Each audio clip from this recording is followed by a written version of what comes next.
Teenage Mutant Ninja Turtles 3, The Turtles Are Back. This one's not too good. This is the time travel one. So Leonardo, Raphael, Michelangelo, and Donatello are having a pretty good time in life. In the last movie, they found a pretty nice place to live, an old abandoned subway station, which is a lot brighter, roomier, and probably smells a lot better than the sewer. They defeated their arch nemesis, the Shredder, and they still get visits from their good friend, April O'Neil. She pays them a visit at the beginning of this film to drop off some presents before she goes on vacation. And one of the presents is a strange scepter she found in an antique store. And oops, it's actually a time machine, and she gets sent back to ancient Japan, and the turtles have to rescue her.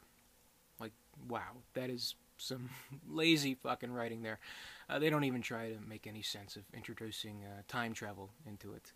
But that's basically the movie. Turtles go back in time to Japan, save April, fight some bad guys, and try to get back to modern-day New York in time for pizza. Maybe this movie could have been better if the ideas were executed with a little more originality.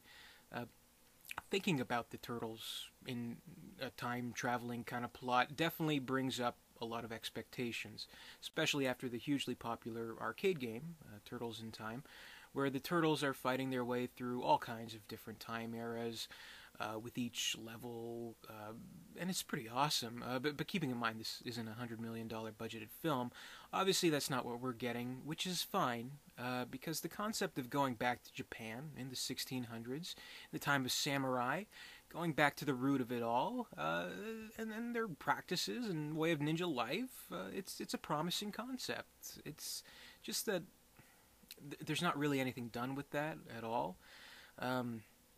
All it really is this tired plot about this arms dealer, this British villain for rent, trying to cause war in the city, and it's up to the Turtles to stop him.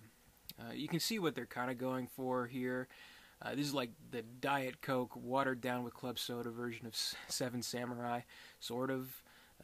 The Turtles are thought to be demons, but then become heroes to the city.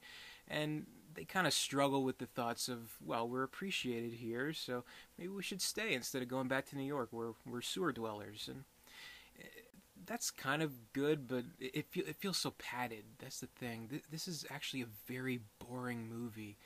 I can't even really remember if I liked it as a kid, and having watched it again recently, I was checking my watch a lot. I guess they just ran out of inspiration this time around. The action scenes aren't even really that good. The bad guy, of course, is dull, and his only memorable trait is that he's obsessed with birds for some reason. The humor isn't all that good either. A lot of jokes fall flat. Like, they borrow a joke from Wayne's World, of all things, when April cuts her dress short and shows a little leg. The Turtles go swing, like Wayne and Garth. So I'm not sure if whoever made this movie knows what swing is literally supposed to mean, or why they wanted to include it, when it's been so obvious with these movies, particularly 2 and 3, that they've been trying as hard as possible to make them 100% kid-friendly. But whatever. Even the costumes, they just look so bad. They look creepy. They look cheap. The lip syncing is worse than ever. I don't know if Jim Henson's Creature Shop returned to work on this production, and I don't really want to look that up. I don't think I'd be happy with an answer either way on that one. But the puppetry's quality is significantly down. Many people have noted that the Splinter puppet wasn't even complete for this movie, which is why you only see him from the waist up, which is a little unnerving. And I always wondered, why make these new costumes for the new movies, which are so clearly inferior? Why not use the ones from the last movie? I don't know. Maybe they have a certain shelf life. They deteriorate quickly. I don't know. Maybe it's a union thing. But sadly, the magic with the costumes that was so enchanting with the first film is gone. So I'm struggling to think of some good things to say about this movie. Probably not much, but here goes. The general concept, when it comes to the execution and practicality of time travel, it's actually kind of funny how many movie sequels and franchises eventually resort to a time travel plot, and there's always, a different way about it, a different justification. Like Star Trek 4, slingshotting around the sun, Planet of the Apes, there's a nuclear explosion. Men in Black 3, it was that time travel watch thing that would only work if you jump from a great height. I didn't see the new X-Men yet, so I'm not sure how it was handled, but you get my point. So for Turtles 3, these magic time-traveling scepters, they only work every 400 years or so, when the planets align or the space-time continuum sinks together, something like that. And they only have the power to work for about 2 or 3 days, I think. But in order to travel through time, you have to replace yourself with someone in the past who will also be brought back into the present in your place.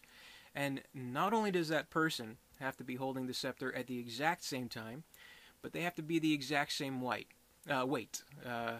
Otherwise, the space-time continuum won't allow it. I don't know. I mean, it's not bad. It's a little different, at least. Better than, hey, let's hop into the time machine or something like that. And they got Elias Koteas back, playing Casey Jones once again, so it was cool to see him one more time.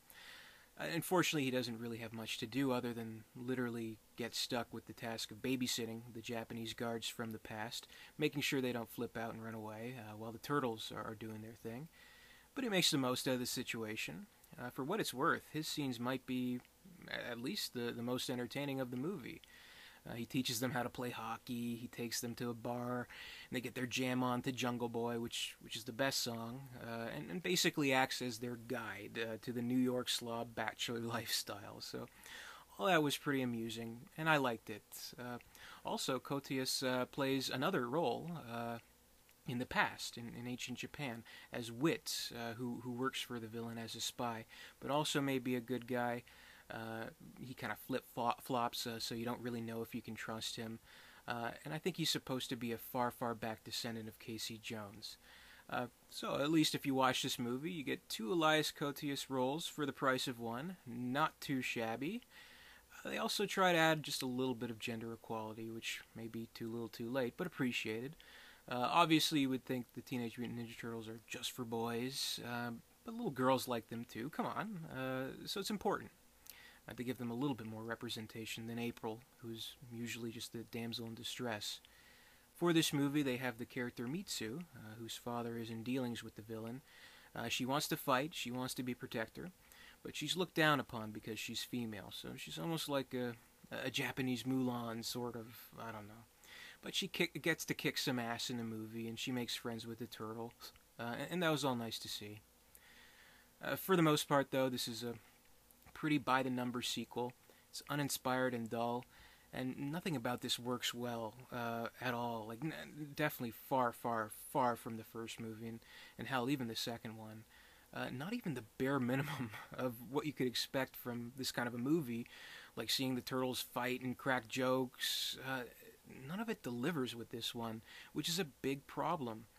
It's widely regarded as the worst of the Turtles films. And that's for good reason. This has been the most recent live-action adaptation of the characters for the last 20 years. So I think we're due for a Turtles comeback in a big bad way. And Teenage Mutant Ninja Turtles 3 is not a hard act to follow, believe me. If the Michael Bay-produced Ninja Turtles movie, which is just around the corner, can't top this, then we are in serious, serious trouble. I rate Teenage Mutant Ninja Turtles 3 1.5 stars out of 4. The magic's gone, the action is dull, the comedy is lame, and I'd say this one is strictly for kids, but I sincerely hope kids would have better taste. Well, not too much good to say about this one. Does anybody like this movie? There must be some people who like this. Let me know in the comments below. Give me a comment. Let's discuss this masterpiece. Yeah, I'm not a big fan of this one. Definitely, I feel that each Turtles movie got a little bit worse as they got along, except maybe the next one, the CGI animated one, which I will be doing a review of soon, so keep an eye out for that. Comment, rate, subscribe to my channel, follow me on social media, all that good stuff. Stay tuned for more, and thank you for watching.